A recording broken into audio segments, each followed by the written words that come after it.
బుధవారం స్త్రీల కొడుకు వచ్చిన మీ అందరికీ వందనాలండి. చిన్న ప్రార్థన చేసుకోండి, ప్రారంభించుకుందాం. మమ్మల్ని మిక్కిలిగా ప్రేమించిన పరలోకమందున మా తండ్రి, ఈ పరిశుద్ధమైన ప్రశస్తమైన నామాన్ని బట్టి మీకు వందనాలు చెల్లిస్తున్నాను. దేవా, నీ సజీవ లెక్కలో మమ్మల్ని కాచిదాచి నడిపించి, నీ రెక్కల చెందిన మమ్మల్ని భద్రపరిచి ఈ స్థలానికి మమ్మల్ని నడిపించినందుకు మీకు వందనాలు. ఎవరైతే రాలేదో సకాలంలో రావడానికి కృప చూపించి నడిపించండి ప్రభా. పాటలతో స్థుతించుండగా నిన్ను మాత్రమే ఆరాధించడానికి, నిన్ను మాత్రమే స్థుతించడానికి కృప చూపించి నడిపించమని యేసుక్రీస్తు వారి విలువైన నామములో మిక్కిలి వినయంతో అడిగి ప్రార్థిస్తున్నాం అక్కని తండ్రి, ఆమేన్. కీర్తన పాడడానికి సోదరులు రావాలండి.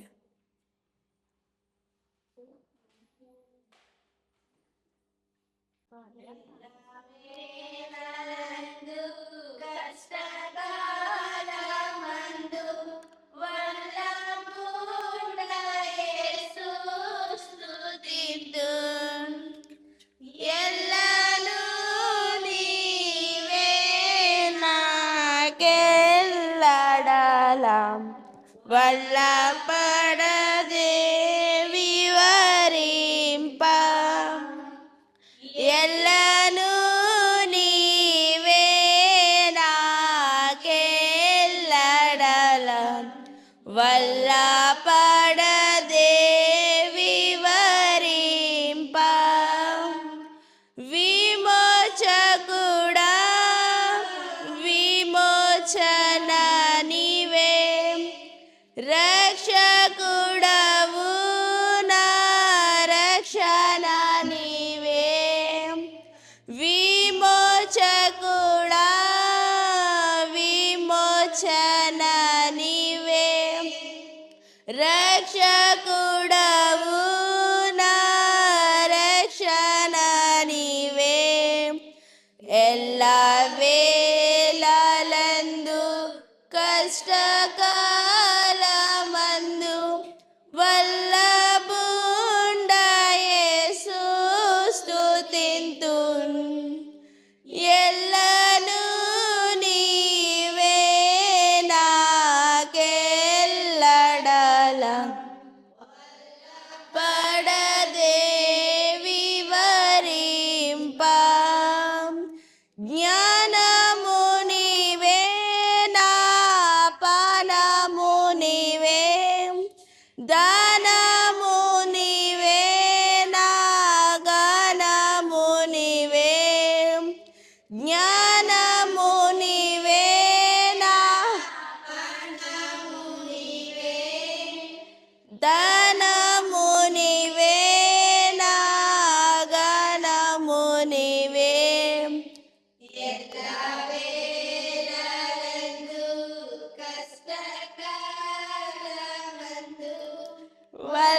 వల్లభుండ యేసు స్తుతింతు ఎల్లను నీవే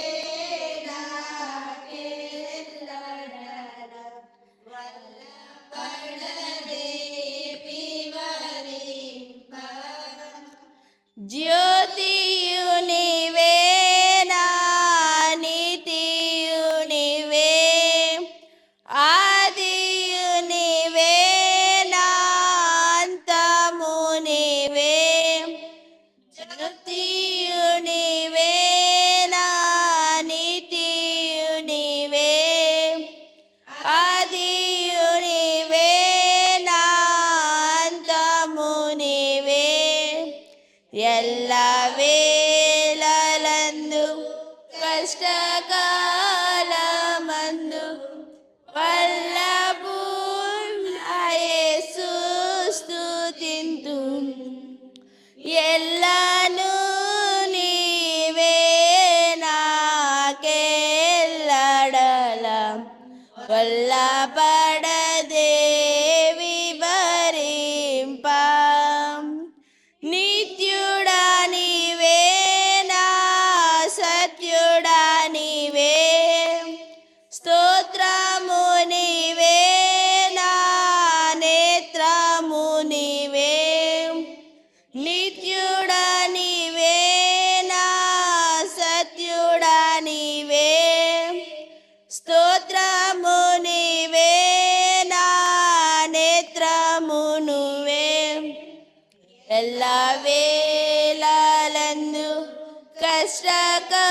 కాలమందు వల్లభుండాయేసు స్తుతింతు ఎల్లను నీవే నాకెల్లడల వల్ల పడదేవి వరింప కాంతియు నీవే నా శాంతియు నీవే సంతసమివే నా కంతయు నీవే కాంతియు నీవే నా శాంతియు నీవే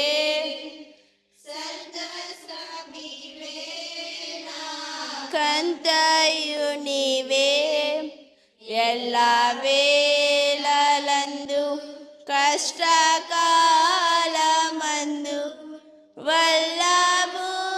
వల్లభుండాయేసు స్తుతింతు ఎల్లను నీవే నాకెల్లడల వల్ల పడదేవి వరింప. అదేవిధంగా మన కీర్తన పుస్తకంలో నుంచి 14వ పాట పాడుకుందామండి. నీవు చేసిన ఉపకారములకై నేనేమి చెల్లింతును నీవు చేసిన ఉపకారములకై నేనేమి చెల్లింతును ఏడాది దూడలనా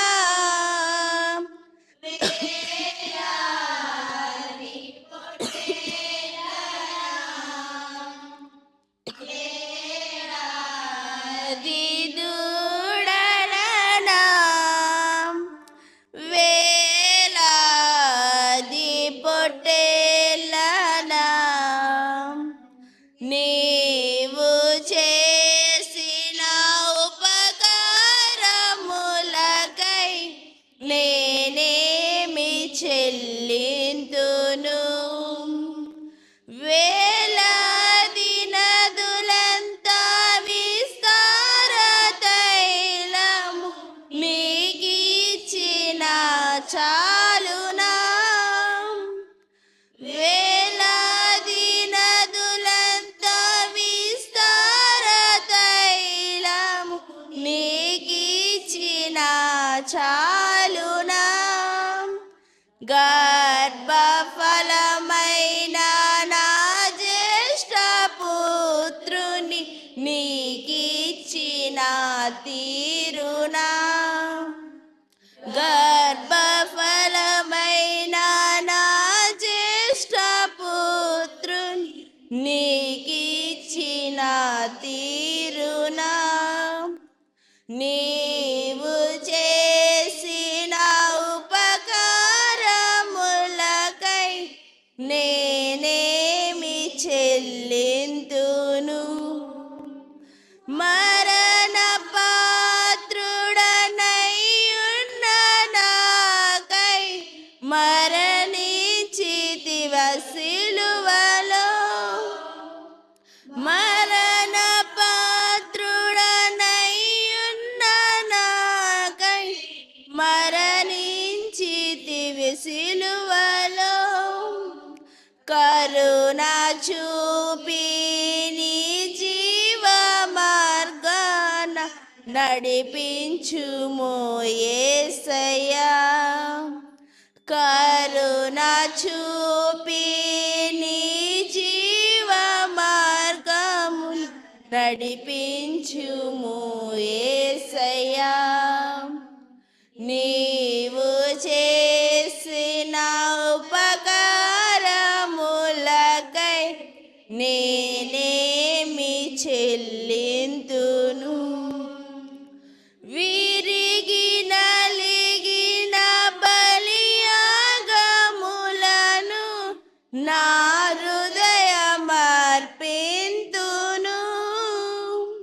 విరిగి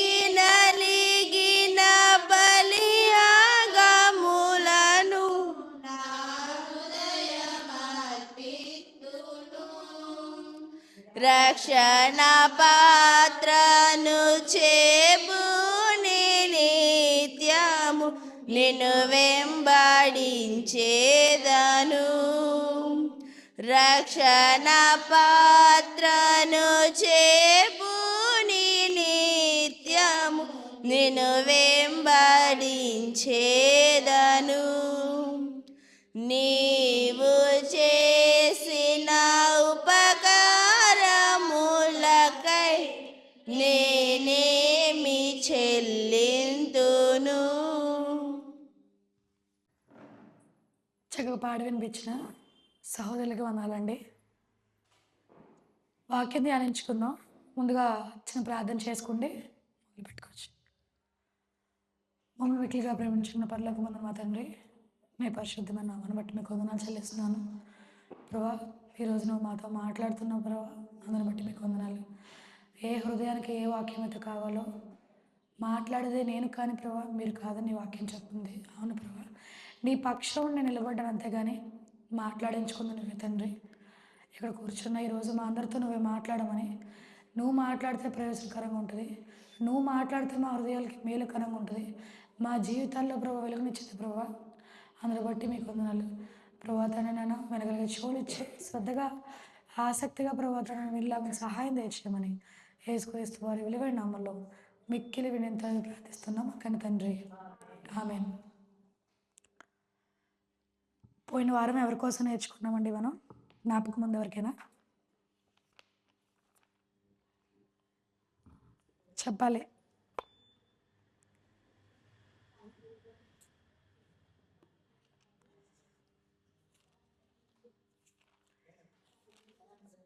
ఒక స్త్రీ కోసం నేర్చుకున్నాం మనం.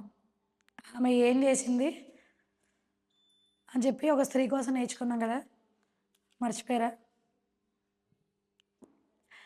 దెబోరా ఒక న్యాయాధిపతి ఇశ్రాయేలును దేవుడు రక్షించడం కోసం ఒక స్త్రీని ఏర్పాటు చేసుకున్నాడు అని చెప్పుకొచ్చాను కదా నేను కదా. చాలా విషయాలు చెప్పాను దెబోరా కోసం.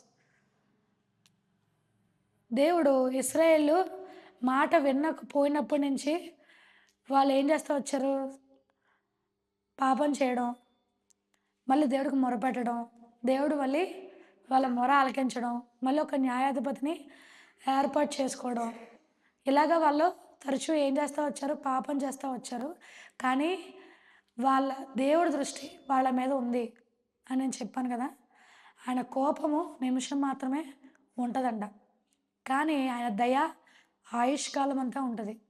అందుకని దేవుడు మనం ఎన్ని తప్పులు చేసినప్పటికీ మన మీద ప్రేమ చూపిస్తా, జాలి చూపిస్తా, మళ్ళీ చూస్తూనే ఉంటాడు.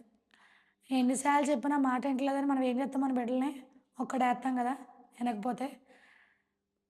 మన దేవుడు మాత్రం ఆయన కోపం నిమిషమే ఉంటుందంట, ఆయన దయ మాత్రం ఆయుష్కాలం అంతా ఉంటుంది. అందుకనే ఇశ్రాయేలు ఎప్పుడు పాపం చేసి మరలా క్షమించే దేవుడు, మళ్ళీ పాపంలో పడిపోయి చేసినప్పటికీ దేవుడు వాళ్ళ మీద కనుదృష్టి ఉంచాడు. ఎప్పుడైతే ఇలా పాపంలో పడిపోయి మొరపెట్టినప్పుడు దేవుడు న్యాయాధిపతినైనా దెబోరాని ఫస్ట్ న్యాయాధిపతి ఇశ్రాయేల్కి దెబోరాని ఏర్పాటు చేసుకోవడం చెప్పాను కదా. దెబోరా ఏ ప్రవచనం చెప్పింది? బారాకు రాజు నువ్వు యుద్ధానికి వెళ్ళు, నువ్వు వస్తే కానీ నేను వెళ్ళను అన్నాడు బారాకు. అప్పుడు సరే పద, నేను కూడా నీతో వస్తాను. యుద్ధ భూమికి ఒక స్త్రీ వెళ్ళినట్టుగా మనం చూస్తున్నాము. అప్పుడు దేవుడు దెబోరాతో చెప్తాడు, బారాకు నువ్వు వెళ్తావు అంతే కానీ యుద్ధం నువ్వు చేయవు. ఒక స్త్రీ చేతికి శత్రువుని దేవుడు సిసెరా అని అప్పచెప్తాడు. ఒక స్త్రీ చేతిలో సిసెరా చనిపోతాడు, నువ్వు ఏమి చేయవంతే అని చెప్పేసి ప్రవచనం చెప్పినది జరగబోయేది ముందుగా దేవుడు దెబోరాకి చెప్పాడు. ఈరోజు దానికి కంటిన్యూషన్ చెప్తాను నేను. అయితే దేవుడు ఎవరి చేతికి అప్పగించాడు? యాయేలు చేతికి అప్పచెప్పాడని చెప్పాను కదా. ఒక స్త్రీ చేతికి అప్పచెప్పాడు. దెబోరా అదే చెప్పింది. దేవుడు ఏం చెప్పాడో దెబోరా అదే చెప్పింది, బారాకు నువ్వు వెళ్ళు, నీతో కూడా నేను వస్తాను, కానీ యుద్ధం మాత్రం దేవుడే జరిగించుకుంటాడు. నువ్వు 10,000 సైన్యాన్ని తీసుకుని వెళ్ళు, 900 రథములు ఇనప్రదాలు ఉన్నాయి సిసెరాకి, వాళ్ళందరినీ హతమార్చు, కానీ శత్రువుని మాత్రం ఒక స్త్రీకి అప్పచెప్తున్నాడు. ఆమె ఎవరంటే యాయేలు. యాయేలు ఏం చేసింది? జాయిగా కుడారంలోకి తీసుకొచ్చుకోండి సిసెరాని పడుకోబెట్టి పాలు బుడ్డి ఇచ్చి నిద్రపుచ్చి దుప్పటి కప్పి ఏం చేసింది, గుడార పైన మేకుని తీసుకొచ్చి అందుబాటులోనే ఉంది. గుడారపు మేకుని తీసుకొచ్చి కణతల్లో ఇటు నుంచి కొడితే ఇటు వచ్చేసేలాగనమాట. ఒక్క దెబ్బ కొట్టగానే ఏమయ్యాడు శత్రువు? చనిపోయాడు. ఈ కథ పోయిన వారం మనం చూసాము. ఈరోజు యాయేలు కోసం చూద్దాం. కేవలం ఆ స్త్రీ చేసిన పని ఏంటి, కేవలం అదే చూద్దాం మనం. అక్కడ ఎంత ధైర్యం ఉంటే ఆ పని చేస్తామండి. ఒక శత్రువుని ఇంట్లో గుడారంలోకి చేర్చుకోవడానికి చాలా ధైర్యం కావాలి. అసలు ఎంత తెగువ ఉంది ఈ అమ్మాయికి, ఈ స్త్రీకి ఎంత ధైర్యం ఉంది. అది దేవుడే ఇచ్చాడు. దేవుడు ఏర్పాటు చేసుకున్నాడు కాబట్టి దేవుడే ఆ ధైర్యాన్ని ఈమెకి ఇచ్చాడు. ఒక్కొక్కసారి మన ముందున్న శ్రమల్లో నేను చెయ్యలేనేమో, నా వల్ల కాదేమో, నాకు అవ్వదేమో అని కొన్నిసార్లు నిరాశ కూడా మనం గురవుతూ ఉంటాం. మనకున్న పరిస్థితిని బట్టి కావచ్చు, మనకున్న ఆరోగ్యం నిమిత్తం కావచ్చు, మన బిడ్డల నిమిత్తం కావచ్చు, ఎన్ని శ్రమలు అయినప్పటికీ, ఎన్ని ఇబ్బందులు అయినప్పటికీ, ఒక్కొక్కసారి ఎందుకో దేవుళ్ళు అంత బలంగా ఉన్నప్పటికీ ఒక్కొక్కసారి చిన్న అపోహ వస్తుంది మనకి. ఉండగలమా, నేను చేయగలనా, నేను దీన్ని కొనసాగించగలనా, మధ్యలో ఆగిపోతానేమో, దేవుడు నన్ను వాడుకుంటాడా లేదా, నేను వాడుకుంటే పాత్రగా ఉన్నాను లేదా అని ఒక్కొక్కసారి మన జీవితంలో మనకి చాలా ప్రశ్నలు ఎదురవుతూ ఉంటాయి. నేను చేయగలనా లేదా అని. కానీ దేవుడు ఖచ్చితంగా వాడుకుంటాడు. ఎప్పుడు నువ్వు దేవుడి యందు విశ్వాసం ఉంచితే, దేవుడి యందు నమ్మకం ఉంచితే. నేను చేయగలనా అనుకుంటే దానికన్నా నేను చేయగలను అని దేవుడికి నువ్వు ప్రార్థించినప్పుడు ఖచ్చితంగా దేవుడు నీకు విజయాన్ని ఇస్తాడు. బైబిల్లో చెప్తుంది స్త్రీ బలహీనమైన ఘటమని. కానప్పటికీ దేవుడు ఒక స్త్రీని ఎన్నుకున్నాడు.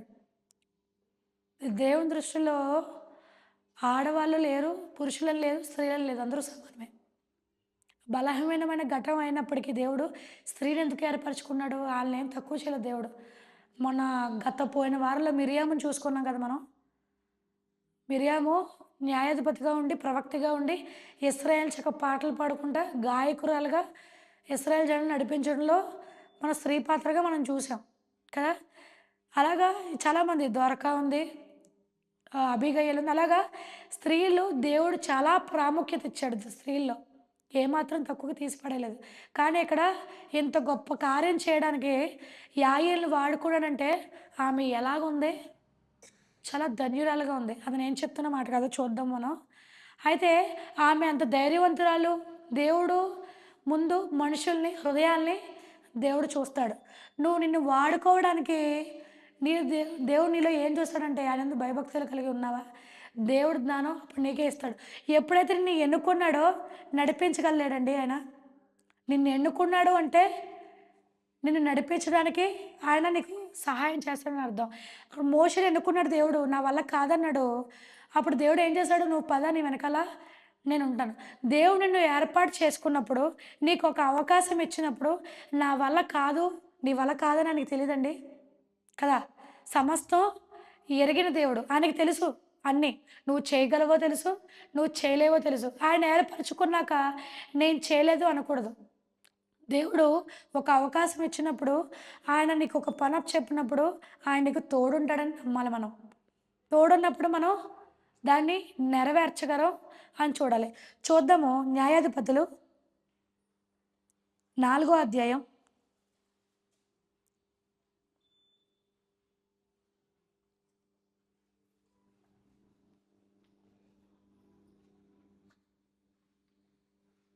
16వ వచనం నుంచి చూద్దామండి.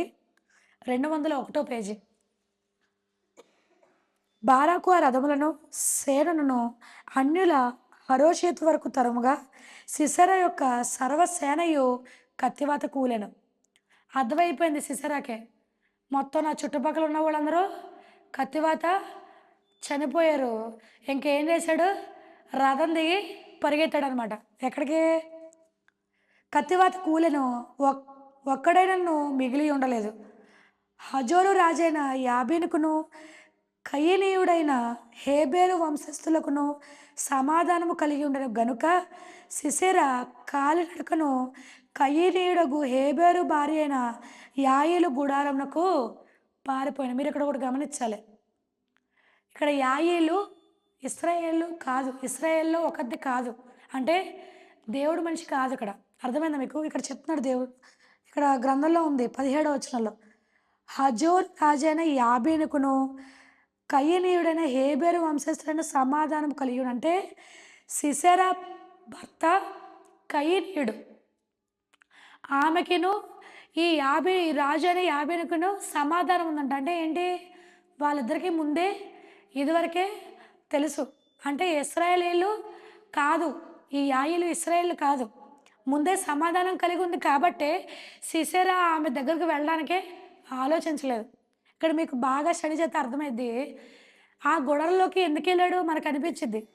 ఏమో ఈమె ఇస్రాయేల్ ఏమో, ఈమె కూడా చంపేదేమో అన్న డౌట్ వచ్చి ఉండొచ్చు సిసెరాకి. కానీ తన భర్త అయిన హేబేరు వంశస్థులైన సమాధానం కలిగి ఉండెను. హేబేరు భర్త అనమాట, యాయేలు భర్త. హేబేరుకిను యాబీనుకి ముందే సమాధానం ఉందంట. అందుకని నమ్మి ఆ గుడారంలోకి వెళ్ళాడు. అప్పుడు యాయేలు సిసెరాను ఎదుర్కొని పోయి అతను చూచి, నా ఏలినవాడా, నా తట్టు తిరుగుము, భయపడకుమని చెప్పినందున అతడు ఆమె గుడారంకు వెళ్ళాడు. అన్నాడు, భయపడకు యాయేలు, సిసెరా భయపడకు, నా గుడారంలోకి రా అన్నాడు. సరే అని చెప్పిన ప్రకారంగానే గుడారంలోకి వెళ్ళాడు. ఆమె గొంగలతో అతని కప్పగా అతడు దప్పికొనెను. ఏం చేసిందంట? చక్కగా దుప్పటి కట్టి శత్రువుని ఏం చేసిందంట? దుప్పటి కప్పి దాహంగా ఉంది కొన్ని మనుషులు అడగగానే ఏం చేసింది? పాలు ఇచ్చిందంట. చూద్దాం. ఆమె గొంగలతో అతని కప్పగా అతడు దప్పికొనెను. దయచేసి దాహంలో కొంచెము నీళ్ళు ఇమ్మని అడిగినప్పుడు ఆమె ఒక పాల బుడ్డి విప్పి అతనికి దాహం ఇచ్చి అతనికి కప్పిచుండగా ఏం చేసింది? నీళ్ళు అడిగితే ఏమిచ్చింది? పాలు ఇచ్చింది. చక్కగా పాలు తాగడం వల్ల ఏమొచ్చిందంట? సిసెరాకి నిద్ర వచ్చిందంట. చూడండి, అతడు గుడారపు ద్వారం నిలిచి ఉండి ఎవడే కానీ లోపలికి వచ్చి ఇక్కడ ఎవడైనా ఉన్నాడా అని అడిగిన ఎడల నీవు ఎవడను లేడని చెప్పు. యాయేలు, నా కోసం ఎవరైనా వస్తారేమో, ఎవరైనా వస్తే నేను అక్కడ లేడని చెప్పమని చెప్పాడనమాట. పిమ్మట హేబేరు భార్య అయిన యాయేలు గుడారపు మేకు తీసుకుని సుత్తి చేత పట్టుకుని అతని యొద్దకు మెల్లగా వచ్చి అతనికి అలసట చేత గాఢ నిద్ర కలిగి ఉండగా నేలకు దిగినట్లు ఆ మేకను అతని కణతల్లో దిగ్గొట్టను. ఏం చేసిందంట? నేలకి దిగేలాగా, అంటే ఇటు కొడితే ఇటు వచ్చేసేలాగనమాట. నేలకి దిగేలాగా అందుబాటులోనే ఉంది కదా. గుడారపు మేకంటే తనకు అందుబాటులోనే ఉంది. అంత జ్ఞానం ఎవరిచ్చారు ఆమెకి కదా. ఒక్కొక్కసారి మనకు శత్రువు మన ఆదల్లో ఉన్నప్పుడు మనకి ఆ సమయంలో ఏం చేయాలో పాలుపోదు. ఒక్కొక్కసారి ఏమీ చేయలేని పరిస్థితి వచ్చినప్పుడు మనం ఏం చేస్తాం? కంగారు పడిపోతాం కదండి. ఏం చేయాలో తెలియక చాలా ఆతృత పడిపోతాం, కంగారు పడిపోతాం. కానీ చాలా తెలివిగా చాకచక్యంగా వ్యవహరించింది. అంత జ్ఞానం ఎవరిచ్చారు? దేవుడే ఇచ్చాడు. ఎందుకంటే దేవుడు ఏర్పాటు చేసుకున్నాడు ఆ స్త్రీని. ఆ సమయంలో అలా జరగడానికి ముందే ప్రవచనం చెప్పాడు. ఎవరి ద్వారా? దెబోరా ద్వారా. ఒక స్త్రీ దేవుడు ఏర్పరచుకున్నాడు. ఆ స్త్రీకి అప్పచెప్తాడు శత్రువుని అనగానే ఇక్కడ తగినట్టుగానే దేవుడు ఏర్పరచుకున్నాడు కాబట్టి ఆ సమయంలో శత్రువుని గుడల్లోకి ఏమైనా చేస్తాడేమో, నేను స్త్రీగా ఉన్నాను, ఒంటరిగా ఉన్నాను, ఆడదాన్ని భయపడలా. ఏం చేసింది? దేవుడు అప్పచెప్పాడు ఈ పని. దేవుడు ఎన్నుకున్నాడు యాయేలుని. అందుకనే చాలా తెలివితో జ్ఞానంతో వ్యవహరించింది. ఎప్పుడైతే నీ జీవితాన్ని దేవుడికి అప్పచెప్పుకుంటావో ఆ జ్ఞానాన్ని దేవుడు నీకు ఇస్తాడు. ఇక్కడ యాయేలు దేవుడు ఏర్పరచుకోవడానికి కారణం ఆమె చాలా బలవంతురాలని కాదు, తెలివైందని కాదు, దేవుడు ఏర్పరచుకున్నాడు. ఒకవేళ దేవుడు నిన్ను ఏర్పరచుకుంటే తగిన సమయంలో ఎలా నడిపించాలో కూడా దేవుడు నీకు సహాయం చేస్తాడు. ఒక్కొక్కసారి నా వల్ల కాదేమో, నేను చెల్లనేమో అనుకున్నప్పుడు దేవుడు వాడుకుంటాడో అప్పుడు ఆ సమస్య నీకు చాలా తేలిగ్గా ఉంటుంది.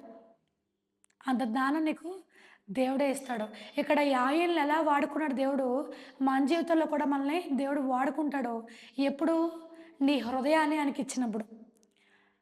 ఎప్పుడైతే నీ హృదయాన్ని ఆయనకి ఇస్తావో ఆయన వైపు తిప్పుకుంటాడు. అప్పుడు నీ ముందున్న ప్రతిదీ నీకు పెద్ద కష్టం అనిపించదు. కొన్నిసార్లు చిన్నవి కూడా మనకి చాలా పెద్దగా కనిపిస్తూ ఉంటాయి. కానీ ఎప్పుడైతే నువ్వు దేవుడికి అప్పచెప్పుకుంటావో యాయిల్లాగా అక్కడున్న సమయాన్ని బట్టి సమయాన్ని తన ఆధీనంలోకి తీసుకుండి చాలా తెలివిగా ఆలోచించింది.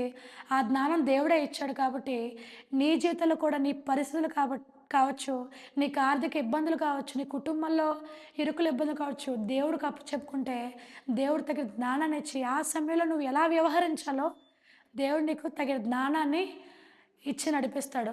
ఆమె యుద్ధకి సంబంధించిన పెద్ద పెద్ద కత్తులు ఏం చేసింది? సింపుల్‌గా అందుబాటులో ఉంది కదండీ! చాలా అందుబాటులో ఉంది. తీసుకుండి చంపడానికి, ఒక శత్రువుని జయించడానికి సింపుల్‌గా ఉంది. అందుబాటులో ఉంది. వాడుకుంది. అలాగే దేవుడు కూడా నిన్ను వాడుకోవడానికి పెద్ద పెద్ద కారణాలేముండవు. నీవు దేవుడందు భయభక్తులు కలిగి ఉంటే ఖచ్చితంగా నిన్ను వాడుకుంటాడు దేవుడు. కానీ మనం మాత్రం దేవుడికి ఉపయోగకరంగా ఉన్నామా? ఒకసారి మనం ఆలోచించాలి. ఇక్కడ యాయేలు అందుబాటులో ఉంది, వాడుకుంది.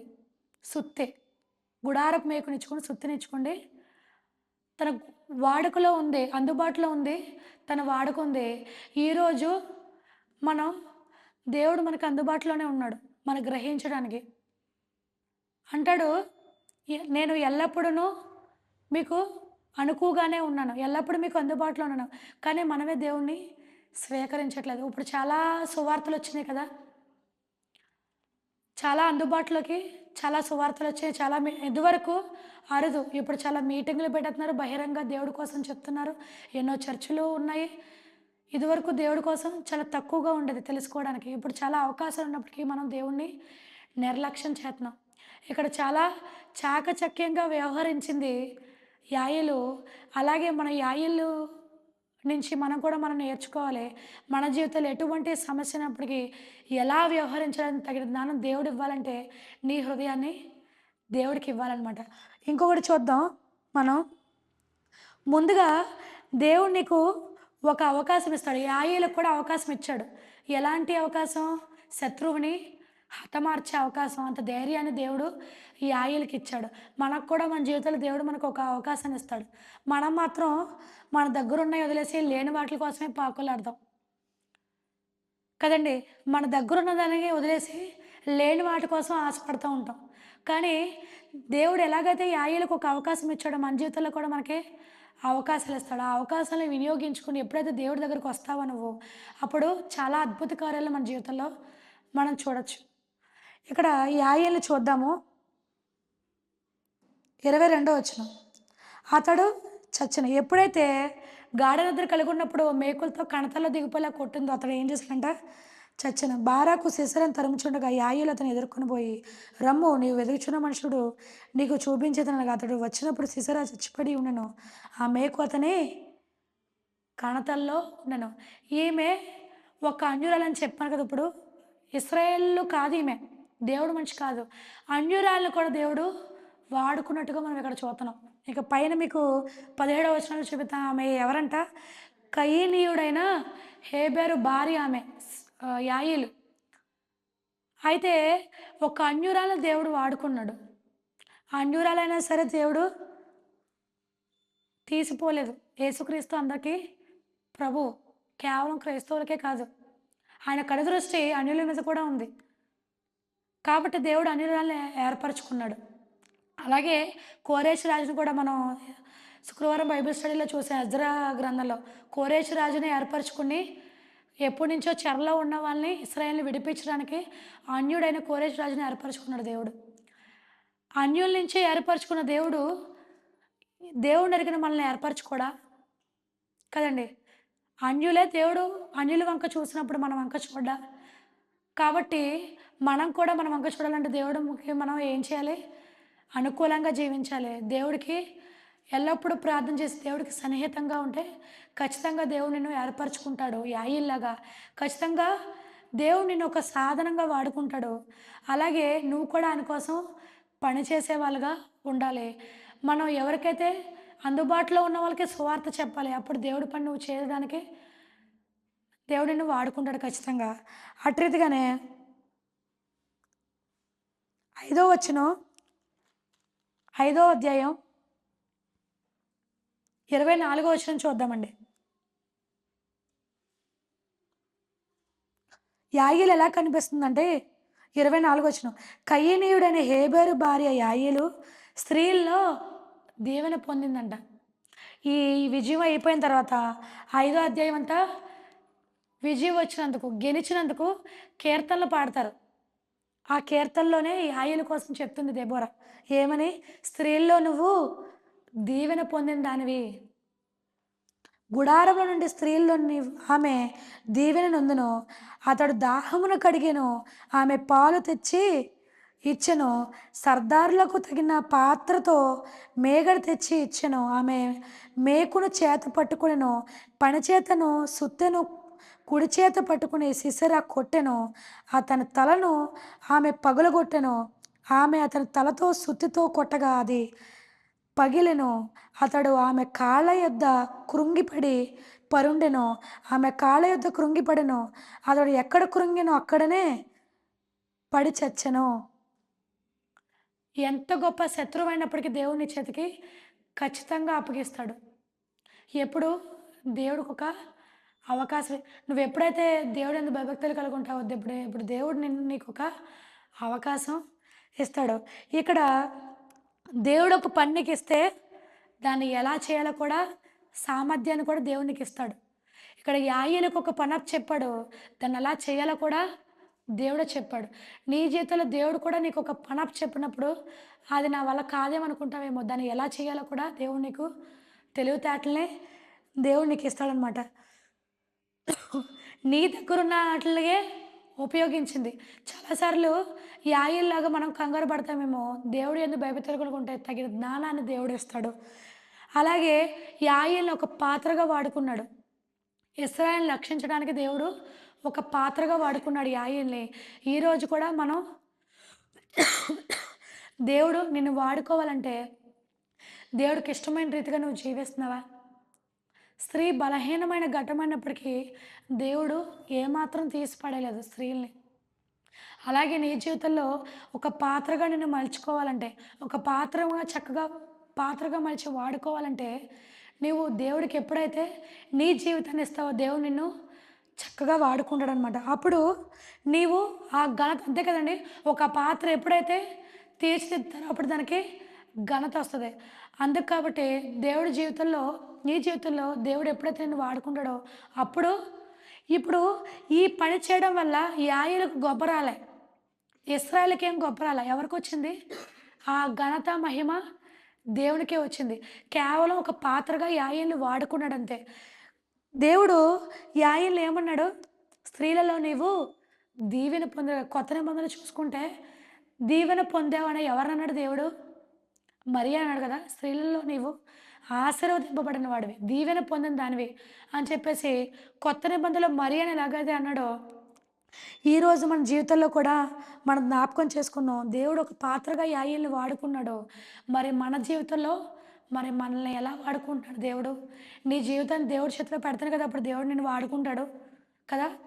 ఎప్పుడైతే ఒక వస్తువును మనం కొనుక్కుంటామో పూర్తి అర్హత దాని మీద మనకు ఉంటుంది.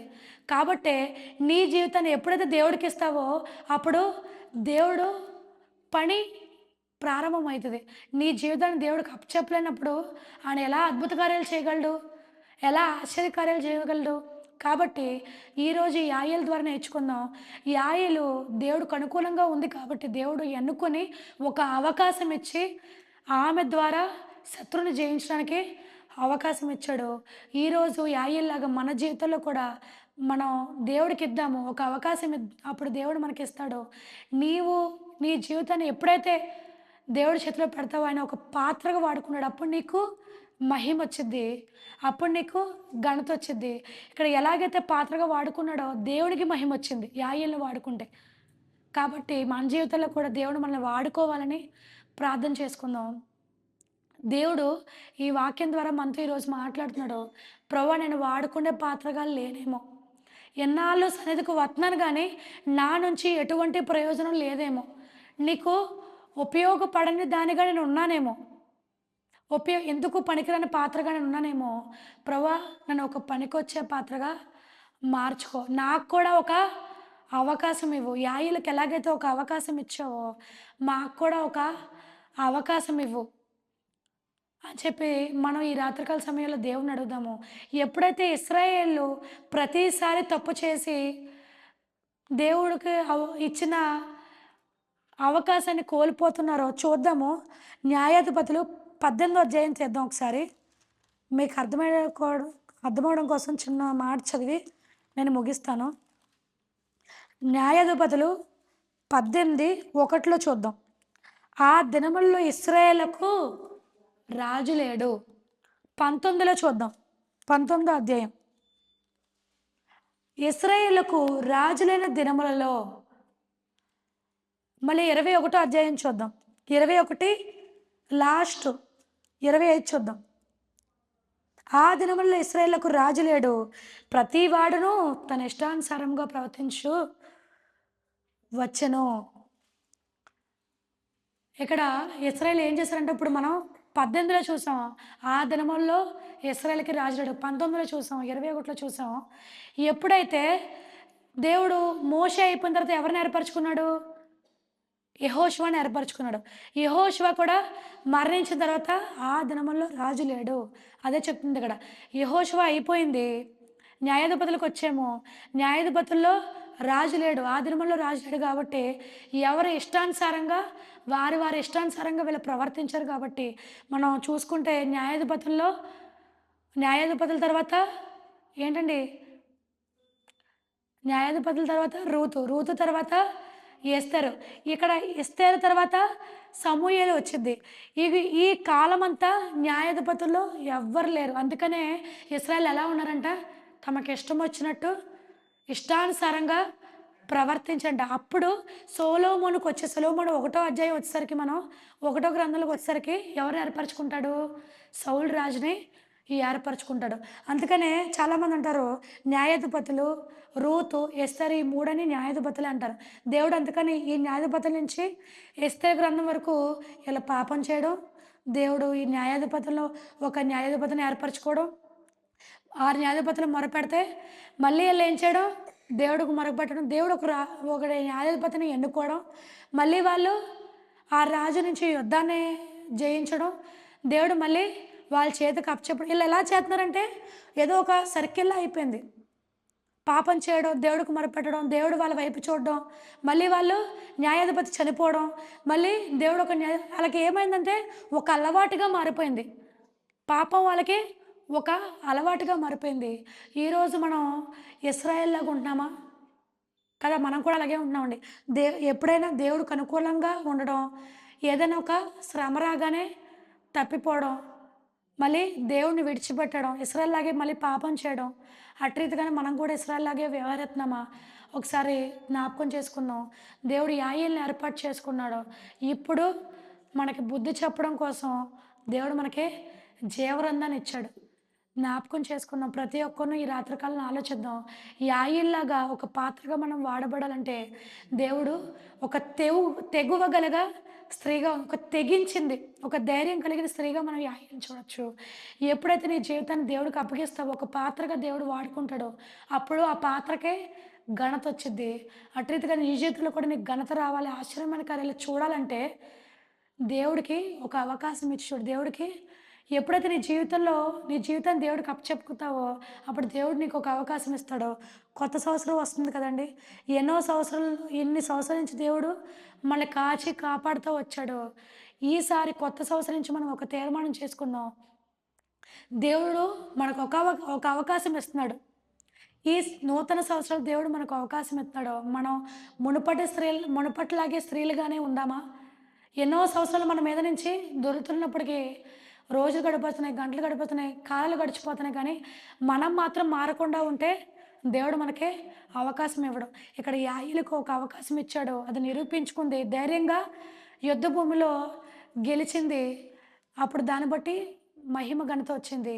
ఈరోజు మనకి దేవుడు ఇంకొక సంవత్సరం బహుమానంగా ఇస్తున్నాడు, ఒక అవకాశంగా ఇస్తున్నాడు, 2026ని. కాబట్టి పాత జీవితాన్ని మనం ప్రారంభిద్దాం. ఇశ్రాయేల్ లాగా కొత్త జీవితాలు అడుగు పెడుతున్నప్పుడు మునుపున్నట్టు మరిచి ముందున్న వాటికి వేగరపడి చూస్తున్నామా? దయతో జ్ఞాపకం చేసుకోండి. యాయేళ్ళు జ్ఞాపకం చేసుకోండి. యాయేలు దేవుడు ఒక అవకాశం ఇచ్చాడు. మనకు కూడా కొత్త సంవత్సరం దేవుడు ఒక అవకాశంగా ఇస్తున్నాడు. మారదాము. యాయేళ్ళ జీవిద్దాము. యాయేలుని ఒక మాదిరిగా చేసుకుంటూ జీవిద్దాము. ఇశ్రాయేల్ వాళ్ళగా ఎన్ని అవకాశం ఇచ్చాడు కానీ దేవుడు ఈసారి మనకు అవకాశం ఇవ్వలే. ఎవరు వాళ్ళ క్రియల చొప్పున వాళ్ళకి ప్రతిఫలం ఇవ్వడానికి జీతం నా దగ్గర ఉందని చెప్తున్నాడు. కాబట్టి అప్పుడు న్యాయాధిపతుల్ని ఏర్పరచుకున్నాడు దేవుడు. ఇప్పుడు న్యాయాధిపతిగా తీర్పరిగా రానే ఉన్నాడు దేవుడు. అప్పుడు అవకాశాలు ఇచ్చాడు, ఇప్పుడు ఇవ్వడండి. కాబట్టి కొత్త సంవత్సరంలో వస్తుంది కాబట్టి దేవుడు మనకు అవకాశాన్ని ఇచ్చినప్పుడు వినియోగించుకోవాలని ఈ వాక్యం ద్వారా మిమ్మల్ని హెచ్చరిస్తున్నాను కూడా హెచ్చరించుకుంటూ శ్రద్ధగా విన్న మీ అందరికీ వందనాలండి. ప్రార్థన చేసుకుందాం. మమ్మల్ని మిక్కిలిగా ప్రేమించిన పర్లకు వందన మా తండ్రి, నీ పరిశుద్ధమైన పాదాలకు వందనాలు చెల్లించుకుందాం. ప్రభా, ఈ వాక్యం ద్వారా మాతో మాట్లాడు. ఒక స్త్రీని ఎన్నుకున్నాం. స్త్రీని ఏమాత్రం తక్కువ చేయలేదు తండ్రి. బలహీనమైన ఘట్టమైనప్పటికీ కానీ ప్రభా, ఒక స్త్రీని ఎన్నుకుని ప్రభా, ఇశ్రాయేల్లో యుద్ధానికి ప్రభా విజయాన్ని చేకూర్చుకున్నాం. ఒక అవకాశాన్ని ఇచ్చావు ప్రభా యాయిలకి. అట్టిదికన్నా మా జీవితంలో ఎన్నో అవకాశాలు ఇస్తున్నాం ప్రభా. ఎన్నో ఇచ్చినప్పటికీ ప్రభా మేము నిర్లక్ష్యం చేస్తున్నామేమో ప్రభా. దయతో జ్ఞాపకం చేసుకోండి ప్రభా. తను నాన్న ఎప్పుడైతే మా ఒక పాత్రగా తీర్చిదిద్దుతావో మహిమ ఘనత వస్తుంది తండ్రి. మా జీవితంలో కూడా మా జీవితాన్ని మీ చేతులకు అప్పకని చూచున్నాం తండ్రి. తగిన రీతిలో తగిన సమయం ముందు నువ్వు హెచ్చిస్తావు తండ్రి. దానికోసం మీ నిరీక్షణ కలిగి జీవించడానికి కృప చూపించండి ప్రభా. విన్న వాక్యం బిడ్డల హృదయంలో భద్రపరచుకోవడానికి కృప చూపించండి ప్రభా. నూరంతులుగా అరుదంతులుగా వాడడానికి కృప చూపించి నడిపించండి. నీ వాక్యం వాడిగల ఖడ్గం ప్రభా, మా హృదయాన్ని చీల్చి వేస్తావు ప్రభా. ఏ హృదయానికి ఏ వాక్యం కలవలో ప్రభా నువ్వు అందించావని మేము నమ్ముతున్నాం. దారులు తెరవండి హృదయంలో ప్రభా. హృదయం అందు భద్రపరచుకోవడానికి కృప చూపించి నడిపించండి. యాయిలుగా తెగువగలగ స్త్రీగా మా ముందున్న ఎటువంటి శ్రమ అయినా ప్రభా చాకచక్యంగా చమత్కారంగా మేము దాన్ని ఎదుర్కోవడానికి ప్రభు ధైర్యంగా వ్యవహరించడానికి కృప చూపించి నడిపించండి. నూతన సంవత్సరంలో ప్రభు ఖచ్చితమైన ఒక తీర్మానం కలిగి జీవించడానికి కృప చూపించమని సహాయం తెచ్చమని తిరిగి వెళ్ళుచుండగా ప్రభు తనైనా మా రాకపోకలు తోడని నడిపించమని వచ్చే బుధవారం స్త్రీల కొడుకు వరకు ప్రభుని కాపుదలించమని యేసుక్రీస్తు వారి విలువైన నామములో మిక్కిలి వినయంతో ప్రార్థిస్తున్నాం అక్కడ తండ్రి. ఆమేన్. వందనాలండి.